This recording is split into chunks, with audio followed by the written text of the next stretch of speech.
दर्शकबिन तपाईहरुले यति बेला दृश्यमा देखिराख्नु भएको छ यो पक्कै पनि मानवीय क्षति यति बेला देशमा पैदा भएको छ र विगत 24 घण्टादेखि अविरल रूपमा परेको वर्षाको कारण भक्तपुर यति बेला पुरै जलमग्न भएको छ र हामीले दृश्यमा तपाईहरुलाई देखाइरहेका छौं विभिन्न सवारी साधन त्यस्तै गरी यहाँ चाहिँ मानवीय संकट पैदा भएको छ र धेरै भन्दा धेरै अधिकांश नेपाली जनताहरू चाहिँ उद्धारको पर्खाइमा रहेको हामीले दृश्यमा देखिरहेका छौं।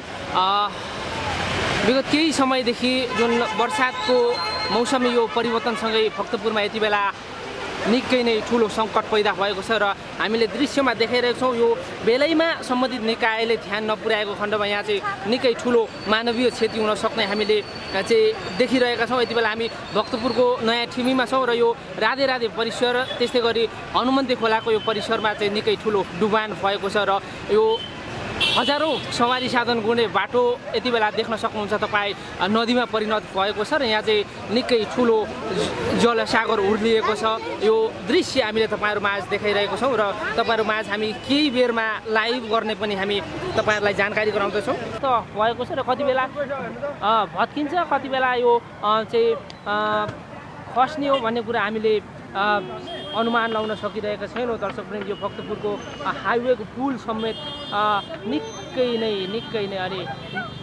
नै यो खतरा सूचीमा प्रवेश गरिसकेको छ। पुल कति बेला भासिने हो भन्ने कुरा हामीले जानकारी अनुमानसम्म लगाउन सक्दैनौँ। यो निकै ठुलो मानवीय सङ्कट पैदा हुन सक्छ। दर्शक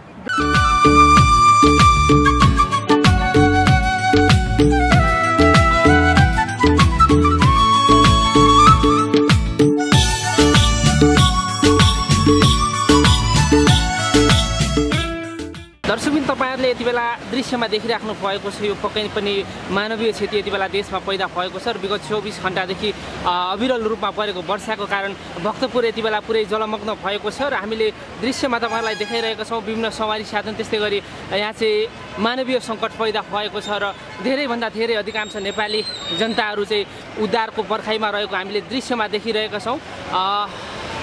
विगत केही समयदेखि जुन वर्षाको मौसमी यो परिवर्तनसँगै भक्तपुरमा यति बेला निकै नै ठूलो संकट पैदा भएको छ र हामीले दृश्यमा देखाइरहेका छौं यो बेलैमा सम्बन्धित निकायले ध्यान नपुर्याएको खण्डमा यहाँ चाहिँ निकै ठूलो मानवीय क्षति हुन सक्ने हामीले चाहिँ देखिरहेका छौं। यति बेला हामी भक्तपुरको नयाँ ठिमीमा छौं र यो राधे राधे परिसर त्यस्तै गरी हनुमन्ते खोलाको यो परिसरमा चाहिँ निकै ठूलो डुबान भएको छ र यो हजारौं सवारी साधन गुड्ने बाटो यति बेला देख्न सक्नुहुन्छ तपाई नदीमा परिणत भएको छ र यहाँ चाहिँ निकै ठूलो जलसागर उर्लिएको छ। यो दृश्य हामीले तपाईहरु माझ देखाइरहेको छौं र तपाईहरु माझ हामी केही बेरमा लाइभ गर्ने पनि हामी तपाईहरुलाई जानकारी गराउँदैछौं।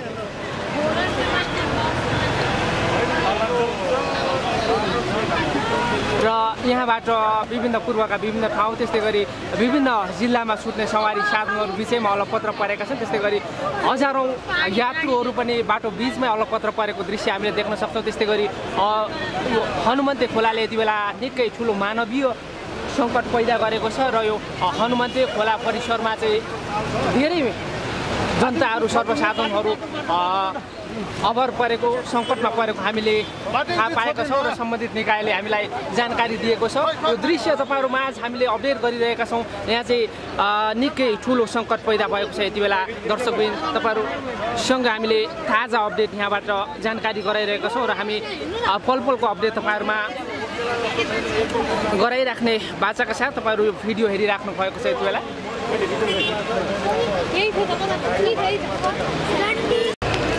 दर्शक तपाईले दृश्यमा देखिराख्नु भएको छ यो भक्तपुरको नयाँ ठिमी यति बेला पुरै जलमग्न भएको छ र अधिकांश यहाँ यातायातका साधन त्यस्तै गरी सर्वसाधारणहरू निकै संकटमा परेको हामीले दृश्य देखिरहेका छौं। विगत 24 घण्टादेखि परेको यो अविरल वर्षा देशमा मौसमी वायु सुरु हुन साथ देशकै राजधानी काठमाडौँको मुटुमा रहेको यो भक्तपुरमा निकै ठूलो संकट पैदा भएको छ। तपाईहरु माझ हामीले दृश्यमा देखिरहेका छौं। दर्शकबिन यहाँ चाहिँ हजारौं सर्वसाधारण अनि जनताहरू मानवीय सागर चाहिँ मानवीय क्षति भएको हुन सक्ने र सर्वसाधारणहरू यति बेला संकट मा रहेको हामीलाई जानकारी प्राप्त भएको छ र यो दृश्य हामीले तपाईँहरूमा आज पल पलमा देखाइरहेका छौँ र यति बेला पनि दर्शकबिन तपाईँहरूले यति बेला दृश्यमा देखिराख्नु भएको छ यो पक्कै पनि मानवीय क्षति यति बेला देशमा पैदा भएको छ र विगत 24 घण्टादेखि अविरल रूपमा परेको वर्षाको कारण भक्तपुर यति बेला पुरै जलमग्न भएको छ र हामीले दृश्यमा तपाईँहरूलाई देखाइरहेका छौँ विभिन्न सवारी साधन त्यस्तै गरी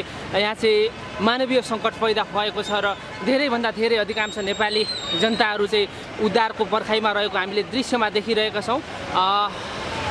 विगत केही समयदेखि जुन वर्षाको मौसमी यो परिवर्तनसँगै भक्तपुरमा यति बेला निकै नै ठुलो सङ्कट पैदा भएको छ र हामीले दृश्यमा देखाइरहेको छौँ यो बेलैमा सम्बन्धित निकायले ध्यान नपुर्याएको खण्डमा यहाँ चाहिँ निकै ठुलो मानवीय क्षति हुन सक्ने हामीले चाहिँ देखिरहेका छौँ। यति बेला हामी भक्तपुरको नयाँ ठिमीमा छौँ र यो राधे राधे परिसर त्यस्तै गरी हनुमन्ते खोलाको यो परिसरमा चाहिँ निकै ठुलो डुबान भएको छ र यो हजारौँ सवारी साधन गुड्ने बाटो यति बेला देख्न सक्नुहुन्छ तपाईँ नदीमा परिणत भएको छ र यहाँ चाहिँ निकै ठुलो जलसागर उर्लिएको छ।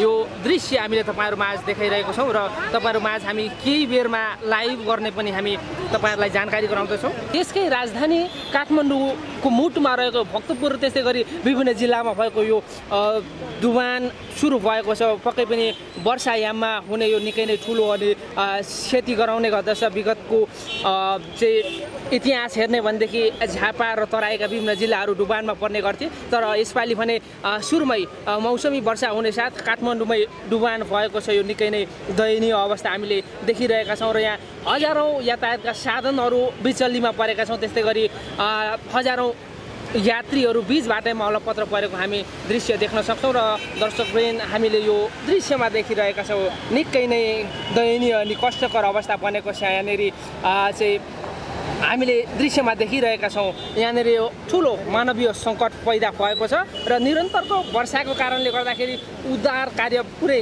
कठिन भएको छ र यहाँनिर हामीले देख्न सक्छौँ यो चाहिँ जलमग्न बाटोमा यातायातका साधनहरू गुड्न बाध्य भएका छन् र पानी एकापट्टिबाट अर्कोपट्टि सडकमा पनि पस्न सुरु गरेको छ। वर्षा रोकिएको छैन विगत 24 घण्टाबाट र दर्शकवृन्द हामीले तपाईँहरूमा यो दृश्यमा कैद गरिरहेको भिडियो तपाईँहरूले हेर्न सक्नुहुन्छ। यहाँ चाहिँ निकै ठुलो सङ्कट पैदा भएको छ र यो चाहिँ डुबान पुरै जलमग्न भएको छ नयाँ ठिमी त्यस्तै गरी भक्तपुरको हनुमन्ते खोलाको यो परिसर पुरै डुबान भएको छ। यहाँ चाहिँ धेरैभन्दा धेरै हाम्रा नेपाली दाजुभाइहरू हाम्रा सर्वसाधारणहरू चाहिँ फसेको हुन सक्ने हामीलाई जानकारी प्राप्त भएको छ र उद्धार कार्य पुरै कठिन भएको हामीले दृश्यमा देखिरहेका छौँ। दर्शकवृन्द तपाईँहरू आफै अनुमान गर्न सक्नुहुन्छ देशकै राजधानी मुटुमा रहेको यो भक्तपुरमा यति ठुलो सङ्कट आज पैदा भएको छ। अधिकांश ठाउँमा गाडी त्यस्तै गरी डुबानमा परेका छन् हामीले दृश्यमा देख्न सक्छौँ र यहाँनिर नाउ चलाउन थालिएको यहाँ उद्धारका लागि चाहिँ विभिन्न खालका हामी दृश्य देखिरहेका छौँ। वास्तवमै अकल्पनीय घटना दर्शकवृन्द हामीले यो दृश्यमा देखिरहेका छौँ र अधिकांश सर्वसाधारण यहाँको जनजीवन पुरै कष्टकर भएको छ। पुरै देशका विभिन्न ठाउँबाट आवजावत गर्ने यो बाटोमा हामीले देख्न सक्छौँ त्यो सिन्धुपाल्चोकदेखि लिएर पूर्वका विभिन्न जिल्ला छुट्ने सवारी साधन त्यस्तै गरी अफिस टाइम भएको छ र अफिस टाइममा चाहिँ विभिन्न सङ्घ संस्था र कार्यालयका कर्मचारीहरू त्यस्तै गरी विद्यार्थी सर्वसाधारण पुरै अलपत्र परेको हामीले दृश्यमा देखिरहेका छौँ। दर्शकवृन्द यो चाहिँ सुरक्षाकर्मी साथीहरूले यहाँ उद्धार गरिरहेको हामीले देख्न सक्छौँ। नेपाली सेना त्यस्तै गरी विपद व्यवस्थापनका विभिन्न साथीहरू के अरे सहकर्मीहरूले यहाँका चाहिँ उद्धार गरिरहेको हामीले दृश्यमा देखिरहेका छौँ। पल पलमा हामी भिडियो तपाईँहरूमा आज अपडेट गरिरहेका छौँ र यो दृश्यमा देख्नुहुन्छ पक्कै पनि दर्शकवृन्द यो निकै ठुलो मानवीय सङ्कट पैदा भएको छ यति बेला र हामी हनुमन्ते खोला नजिक पनि गएर तपाईँहरूमा आज हामी यो ताजा जानकारी अपडेट गराउनेछौँ। दर्शकवृन्द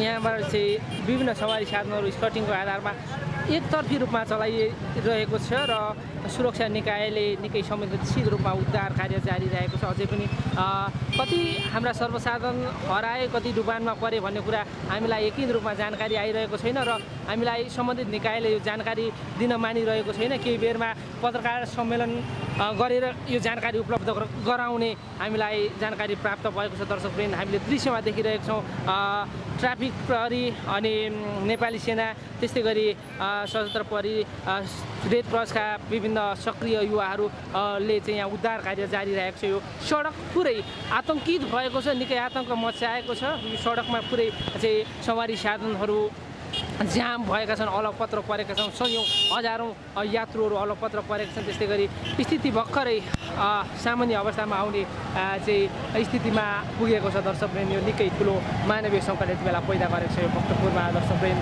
एम्बुलेन्सहरू हामीले देख्न सक्छौँ यो लड्को लागेर एकतर्फ अर्को बाटोबाट चाहिँ क्रस गरिरहेको छ। बिरामीहरू, त्यस्तै गरी विभिन्न क्षेत्रका चाहिँ दिग्गज व्यक्तित्वहरू पनि यो सङ्कटमा फसिरहेको हुन सक्ने हामीलाई जानकारी प्राप्त भएको छ।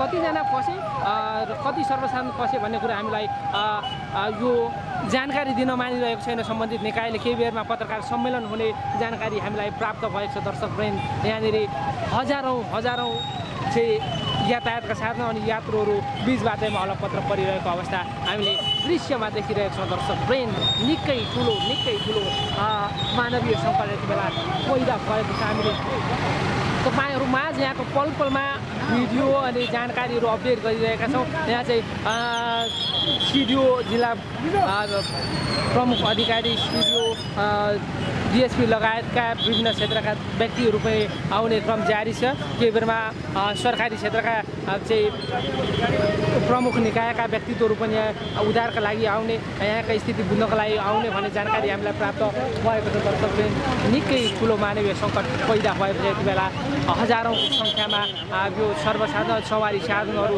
फसिरहेको छ। एकतर्फी रूपमा सवारी साधनहरू क्रस गरिरहेको अवस्था छ र यो स्थिति सामान्य अवस्थामा आउनको लागि निकै समय लाग्ने हामीले देख्छौँ र पछिल्लो समय यहाँको चाहिँ सामान्य स्थितिमा आइपुगेको छ। यहाँको वर्षातको क्रम रोकिएको छ र विभिन्न क्षेत्रका चाहिँ तिनै जिल्लाका सुरक्षा निकायहरूले चाहिँ उद्धार कार्यलाई जारी राखिरहेको छन्। दर्शकवृन्द, यो वर्षामा यो चाहिँ बाढीमा यो कति सर्वसाधारण फसे भन्ने कुरा हामीलाई जानकारीसम्म प्राप्त भएको छैन। दर्शकवृन्द, र हामीले दृश्यमा देख्न सक्छौँ सयौँको सङ्ख्यामा सुरक्षाकर्मी, ट्राफिक प्रहरीले आफ्नो चाहिँ कर्तव्य र आफ्नो चाहिँ दायित्व यहाँनिर चाहिँ निर्वाह गरिरहेको हामी दृश्यमा देख्न सक्छौँ। दर्शकवृन्द, निकै ठुलो मानवीय सङ्कट यति बेला पैदा भएको छ र ठुलो मानवीय क्षति भएको छ र हामीले तपाईँहरूमा आज पल पलमा यो जानकारी अपडेट गराइरहेको छौँ कि यहाँबाट चाहिँ भक्तपुरबाट काठमाडौँबाट विभिन्न देशको विभिन्न जिल्ला जोड्ने यो पुल पनि यति बेला सङ्कटमा परेको छ। यो निकै क्षतिग्रस्त भएको हामीलाई चाहिँ जानकारी उपलब्ध भएको छ। दर्शकवृन्द,